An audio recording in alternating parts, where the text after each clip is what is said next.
नमस्कार, मैं स्वप्निल और आप the news launcher Uttar Pradesh Uttarakhand देख रहे हैं। बर्बाद ए गुलिस्ता करने को बस एक उल्लू ही काफी है। हर साख पे उल्लू बैठा है, अंजाम ए गुलिस्ता क्या होगा। जी हां, देश में और खास तौर पर सनातन परंपरा में मानने का ढोंग करने वाले लोगों के बीच ऐसे उल्लुओं की कोई कमी नहीं है।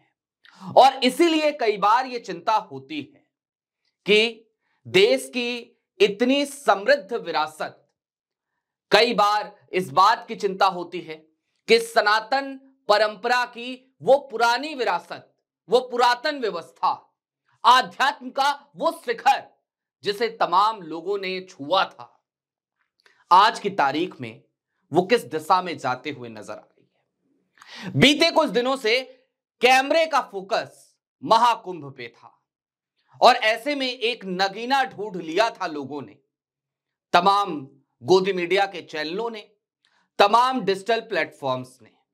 नगीना कौन? आपके स्क्रीन पर। जी हां, अभय सिंह ग्रेवाल उर्फ आईआईटी वाले बाबा। एक बाबा जो अपने मां बाप को ही शैतान बोलता था, एक बाबा जो अपने मां बाप के बारे में ही उल्टी सीधी बातें करता था, एक बाबा जो खुलेआम मीडिया के सामने कैमरों पर यह कहा करता था कि उसने जिंदगी के भरपूर मजे लिए हैं। वो ये भी कहता था कि मेरी गर्लफ्रेंड भी रही, मैंने दारू भी पी, सिगरेट भी पी, लेकिन फिर अचानक से एक रास्ता दिखा, रास्ता अध्यात्म का। और फिर वो ये दावा करने लगा कि वो आध्यात्मिक रास्ते पर अब चलने लगा है। उसके तमाम दावों के बीच कभी वो खुद को कल्कि बताता, कभी वो खुद को राजा महाराजा बता देता, कभी वो ये कहता कि आने वाले दिनों में देखना सब मेरे चरणों में आकर झुकेंगे, तो फिर कभी ये भी कहता कि कल तक जो मुझे नहीं समझते थे आज वो मुझे पूजने लगे हैं।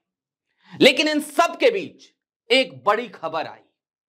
मीडिया के सामने जिस तरीके की वो बातें करता था, कैमरे की दूसरी तरफ जो लोग उसे डिजिटल प्लेटफॉर्म्स पर या न्यूज चैनलों पर देखा करते थे, उन सबको कुछ अजीब सा तो लगता था। उसकी हरकतें कुछ ना कुछ बयान तो कर रही होती थी, लेकिन अब एक खबर ऐसी आई जिस खबर को देखने के बाद समझ में आया कि क्या किया जाए इस समाज का, इस सोसाइटी का। आपकी स्क्रीन पर वो खबर है, खबर को जरा गौर से देखिएगा। जी हां, यही खबर यूपी तक पर प्रकाशित हुई, इंडिया टुडे ग्रुप का वेब पोर्टल है। और यह खबर यह बताती है कि अभय सिंह ग्रेवाल उर्फ आईआईटी वाले बाबा अब महाकुंभ में अपने आश्रम से निकाले जा चुके हैं, निष्कासित किए जा चुके हैं। और कारण क्या था?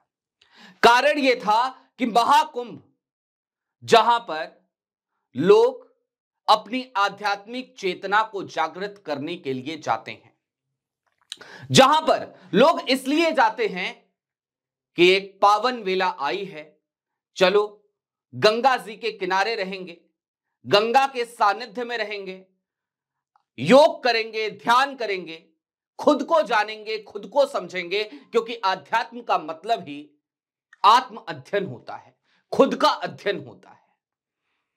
लेकिन यह व्यक्ति अभय सिंह ग्रेवाल उर्फ आईआईटी वाला बाबा वहां पर नशा करने लगा था। मीडिया के सामने ऐसी ऐसी बातें करता था जिसे देखकर संत समाज शर्मिंदा हो जाता था, जिसके लिए संत समाज बार बार उसे समझा भी रहा था। आईआईटी वाला बाबा दरअसल जूना अखाड़े के 16 मणि आश्रम में रहा करता था इन दिनों।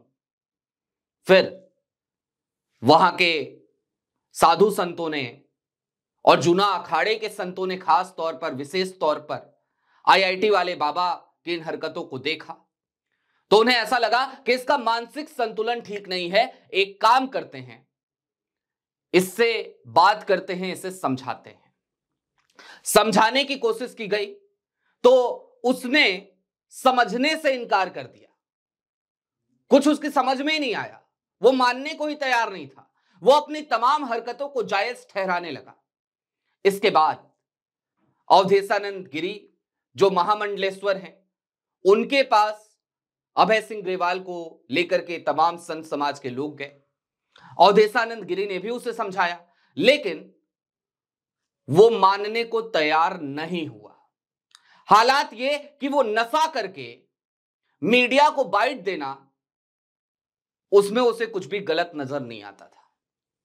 फिर महामंडलेश्वर अवधेशानंद गिरी ने उसे 16 मणि आश्रम से, जूना अखाड़े से निष्कासित करने का फैसला किया। उसे निष्कासित किया गया, वो वहां से चला भी गया।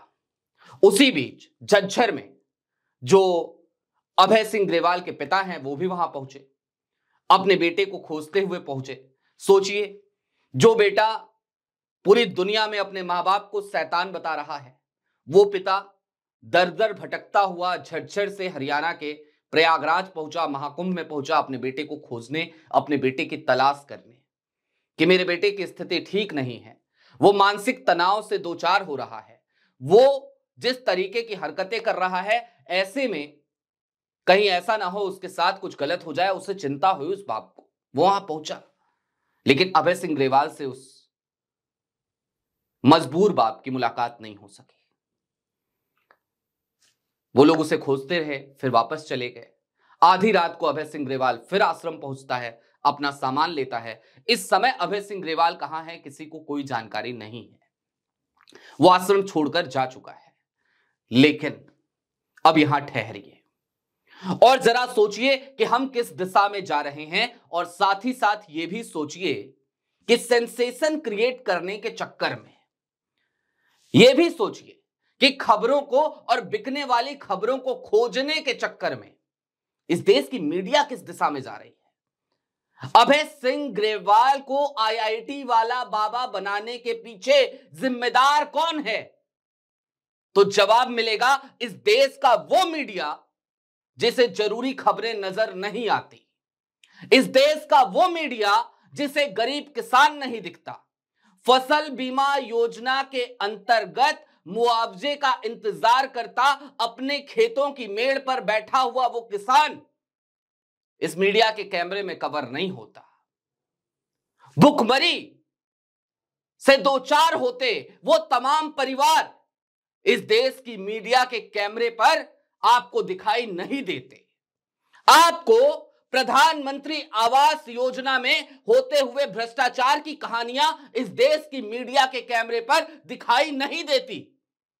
इस देश की मीडिया तो बिकने वाले खबरों की तलाश करते हुए महाकुंभ भी पहुंचती हैं, तो वो तमाम साधु सन्यासी इन्हें दिखाई नहीं देते जो प्रशासनिक दुर्व्यवस्था की वजह से परेशानियों में हैं, दुर्दशा झेल रहे हैं, इन्हें दिखाई देते हैं। तो आईआईटी वाले बाबा अभय सिंह ग्रेवाल या फिर ना नहाने वाले बाबा, तो फिर यह मीडिया का क्रिएशन ही तो था कि अभय सिंह ग्रेवाल उर्फ आईआईटी वाला बाबा, जो कि एक नशेड़ी था, जो अपने मां बाप को शैतान कहता था, उसे इस देश में मीडिया सेंसेशन बनाकर रख दिया गया। और आज जब हकीकत खुल गई तो फिर जरा सोचिए कि ये तमाम लोग कहां मुंह दिखाएंगे। बहरहाल चलते चलते वही अपील कि इस देश की परंपराएं बेहद पुरानी हैं, इस देश की संस्कृति बेहद समृद्ध है, लिहाजा आंख खोल कर रखिए, कान खोल कर रखिए और ऐसे लोगों को मीडिया सेंसेशन बनने से रोकिए। अभी के लिए दीजिए इजाजत। ऐसे ही तमाम अपडेट्स, तमाम डेवलपमेंट्स के लिए जुड़े रहिए the news launcher Uttar Pradesh Uttarakhand के साथ। शुक्रिया।